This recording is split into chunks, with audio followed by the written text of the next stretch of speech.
Adults can't expect to cozy up to an activist movement that regularly calls for a friend's assassination, then assert their right to the former friend's love.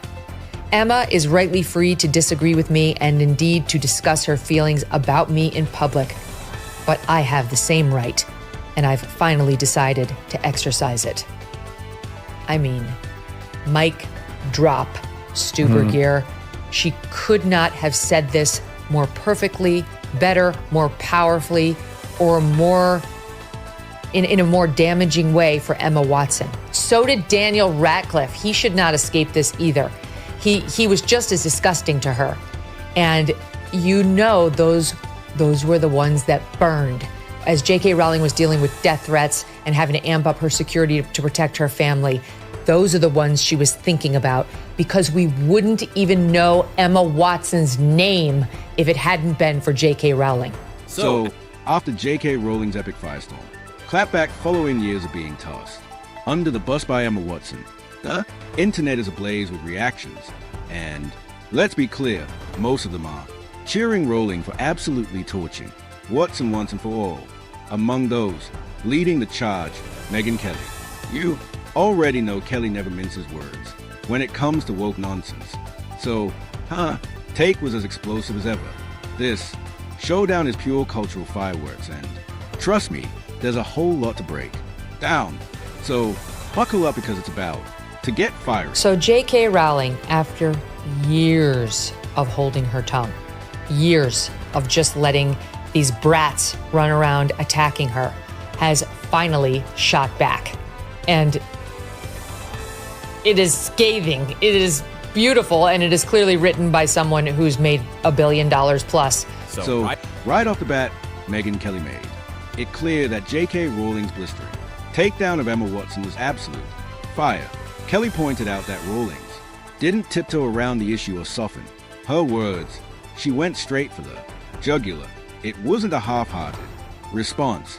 It was a full-scale literary assault, the kind of sharp-cutting rhetoric only a master wordsmith with decades of success and millions of book sales under her belt could deliver. Rowling has always wielded language like a weapon, and this time she unleashed it with surgical precision. Kelly admired the ferocity, noting that when Rowling decides to strike, she doesn't just speak. She leaves scorch marks that echo across the culture rules. Now, in case you didn't catch what triggered J.K.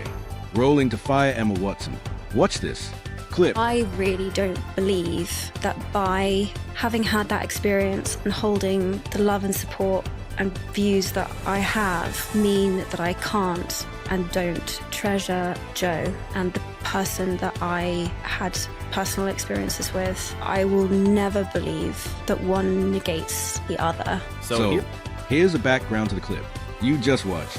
Emma Watson recently appeared on Jay Shet's podcast where she opened up about her life, career, relationships, and what the future might hold. Then came the moment everyone's been buzzing about.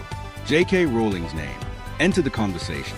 Now, instead of launching into the same tired, anti-Rowling talking points we've come to expect, Emma seemed to backtrack, almost apologizing for years of criticism. She said she still loved Rowling and even called her a friend, but Rowling wasn't buying it.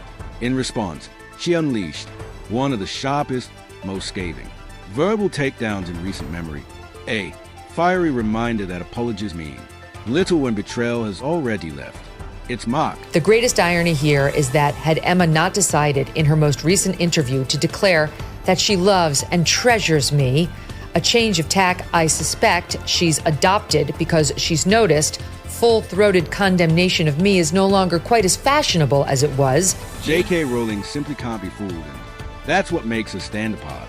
She sees the bigger picture. That wokeness is crumbling, and many celebrities are now scrambling to align themselves with reality. Emma Watson's sudden change of tone could mean she's finally recognizing the damage caused by blindly supporting the trans agenda and is quietly backtracking. Or it could just as easily mean she realizes that pairing woke slogans isn't fashionable anymore and wants to save face. Whatever Emma's true motives are, we'll never know for certain. But one thing is crystal clear.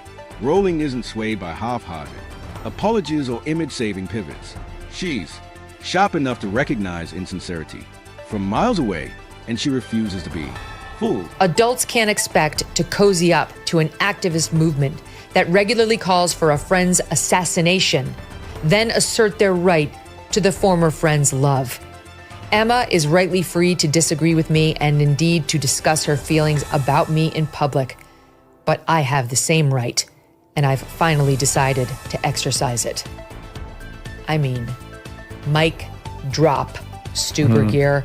She could not have said this more perfectly, better, more powerfully, or more in a more damaging way for Emma Watson. J.K. Rowling's last statement was nothing short of epic, sharp, unapologetic, and dripping with truth. Here's the reality. The woke mob doesn't get to monopolize opinions. Everyone has the right to speak their mind, and those voices deserve respect, even when they clash with the narrative of the self-appointed moral authority. Time and again, the woke crowd demands to be heard, screaming about inclusivity and tolerance. Yet, the second someone dares to disagree, they erupt with venom and cancel crusades. It's hypocrisy at its finest.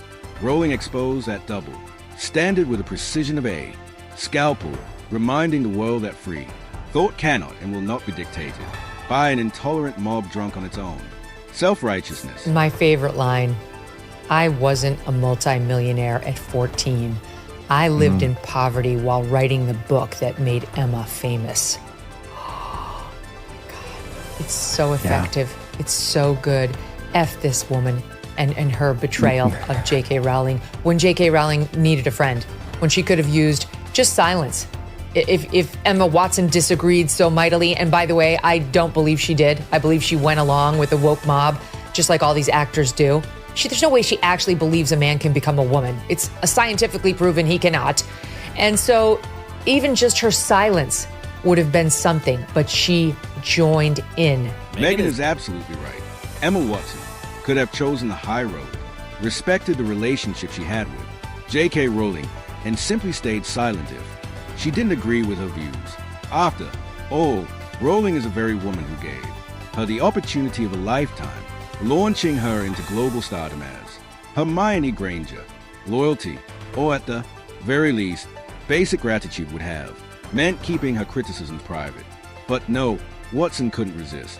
Time and again, she seized every opportunity to take shots at Rowling, joining the chorus of the woke mob and signaling where her allegiances truly lay, instead of defending or even just quietly respecting the woman who helped shape her career.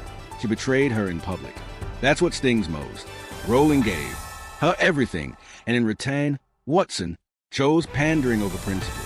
Megyn Kelly nailed it. Watson burned a bridge she never should have touched.